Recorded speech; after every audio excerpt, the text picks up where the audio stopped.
Bueno, conversamos con la licenciada Ibelice Soró, quien es la presidenta del Colegio Dominicano de Economistas. En el segmento anterior hablábamos sobre el impacto de la reforma fiscal que contempla el gobierno y que muchos sectores han planteado ya sus recomendaciones. Y usted señalaba de reducción de algunos incentivos, pero usted tocó una tecla que realmente tiene muchos asteriscos, que es el caso de la asistencia social. El gobierno y todos los gobiernos hacen asistencia social, esos bonos y esas cosas. Eliminar eso no crearía una consecuencia muy negativa para sectores muy vulnerables que necesitan de esa asistencia para poder subsistir. Analizando bien la problemática, yo voy a retomarme cuando hice mi tesis de grado, que fue incidencia del programa de ventas populares en el mercadeo agropecuario. El sector agropecuario es uno de los pilares que teníamos en una década de los 70 para nosotros decir que la economía se desarrollaba y ha sido hasta cierto punto muy desactualizado, y me alegra de que haya ahora un movimiento como de tener una tecnología agrícola más moderna, que aminore los costos. De una forma u otra, los, las personas que están en el campo, que producen nuestro producto, todo lo que nosotros producimos en el país es que nosotros debemos de consumir, Claro.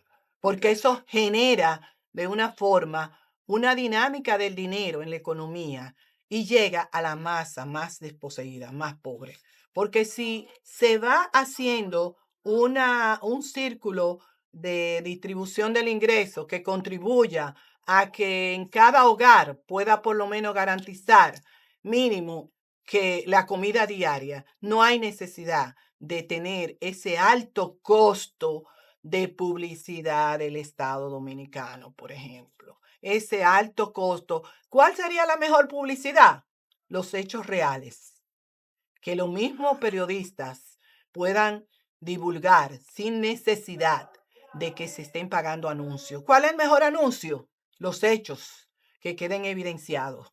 Que ese asunto del mercadeo agropecuario, de que el que produce en el campo pueda llegar ese producto como estaba Inespre, que se hacía el programa de ventas populares, se hacían puestos fijos, se hacían una distribución en un horario determinado donde se le llevaba los productos a bajo costo. En vez de darle un dinero que muchas veces no lo cogen ni siquiera para alimentarse, sino ya es una manera hasta de provocar e incentivar como a una persona que le ocuparon más de casi 100 tarjetas de solidaridad. Entonces, todo eso yo entiendo que es un bueno el mecanismo para tú tener focalizado quienes necesitan. Ahora, solo darle, se le da si usted manda a sus hijos a la escuela, se le da si sus hijos se ganaron un espacio.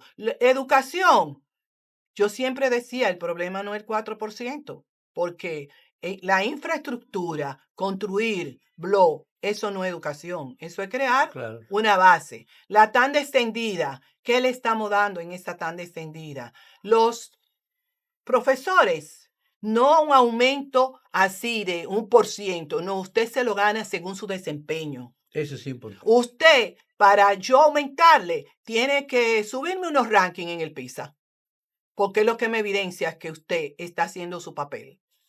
Y desde la casa, nosotros como madres, como jefa del hogar, como aquellas personas que siempre queremos que en las escuelas y en las universidades le demos educación. Hay una educación doméstica que viene desde el hogar. Entonces, si desde el hogar los padres no nos ponemos de acuerdo en darle esa educación que nos corresponde a nosotros como padres, las escuelas y las universidades tienen su rol. Y ahí se le puede dar un aumento de sueldo de acuerdo a su desempeño. Eso ha sido un reclamo permanente, pero hay algo que yo como que difiero un poco de su posición, y es que usted señala que muchos de los programas sociales hay que reducirlo, eliminarlo. de manera que se puedan crear otro tipo de Reestructurarlo, transformarle la porque palabra. el problema es que la inversión social, es una deuda social Alta. alta, y el gobierno tiene la responsabilidad de auxiliar a las personas, a los sectores más vulnerables. Entonces, los programas sociales no pueden eliminarse. Incluso el impacto de la inversión pública en esos programas sociales es mínima si comparamos con 330.000 millones anuales que se dan de exenciones Ah, eso, al sector empresarial. eso sí. Entonces, lo que puede buscar un equilibrio, reducir un poco aquello, eficientizar un poco esto. Tampoco Yo no eliminar. diría ni siquiera reducirlo ni eliminarlo. Yo diría transformar los criterios de su distribución. Porque muchas veces a quien se le da y no, de comer un día y no se le enseña a pescar, Sí, viene a ser como un parásito sí, sí, sí, social. claro. No se Entonces, estimula.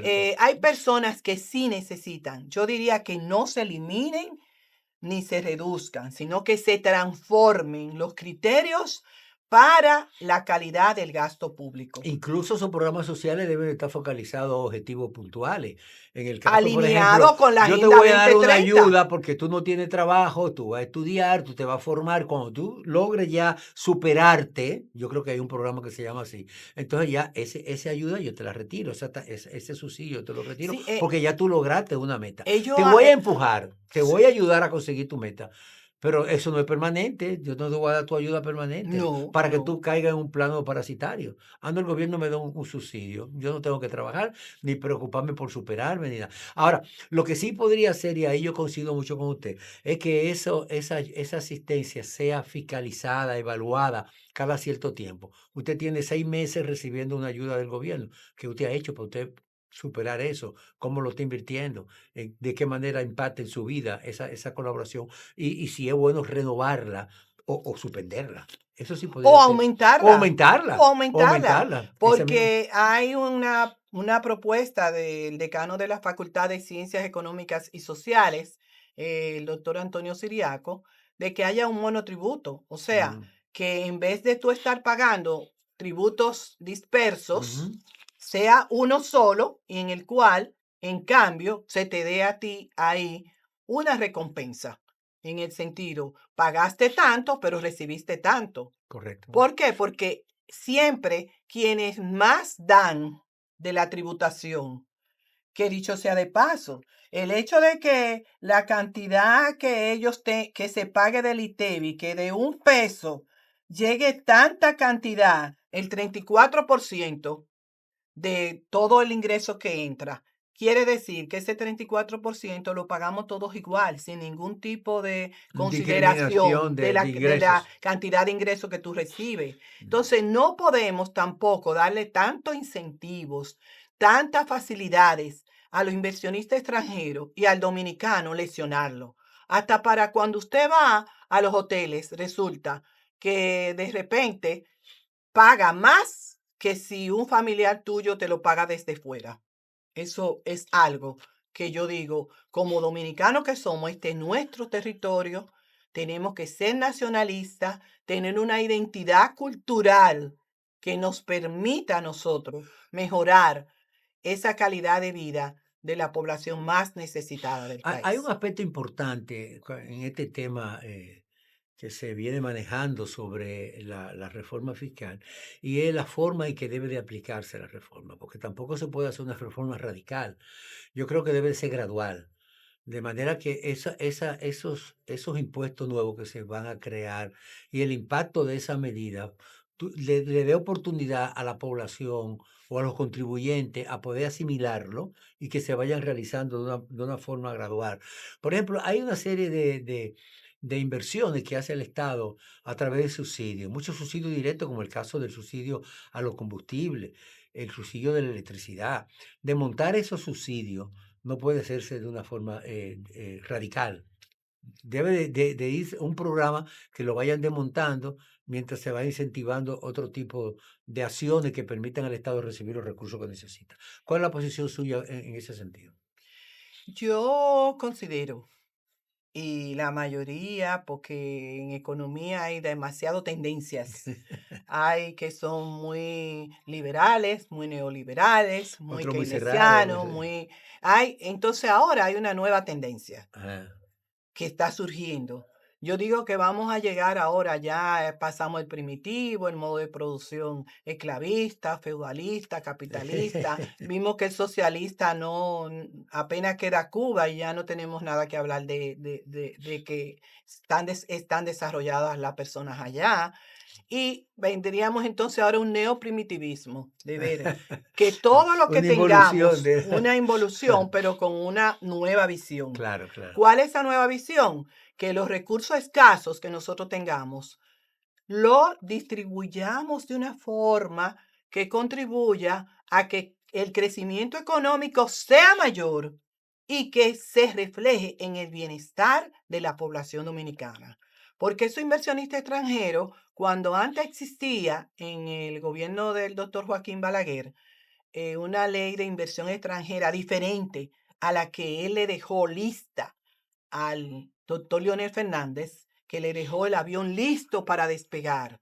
Ahí fue que yo comencé a evaluar los criterios y los parámetros que se tenían ante un inversionista extranjero venía y tenía que aprobarlo el Banco Central. Cuánto iba a invertir, Ujú. en qué podía invertir, no podía invertir en armamentos, no podían invertir en minas, no podían invertir en publicidad de extranjeros que vinieran a expresarse Sí, de sí, sí. determinada. Había unos Una criterios muy regla claros para los inversionistas se extranjeros. identificaba los Y sectores. después, cuando vino el cambio con el doctor Leonel Fernández, dejó el avión listo para despegar, pero sin ningún tipo de filtro para esos inversionistas extranjeros. Eso se debe de revisar, la ley de inversión extranjera. Sí, sí, realmente se crearon muchas distorsiones en la aplicación de esa ley. Pero vamos a una pausa porque seguimos con más de esta interesante entrevista con la licenciada Ibelice Soró.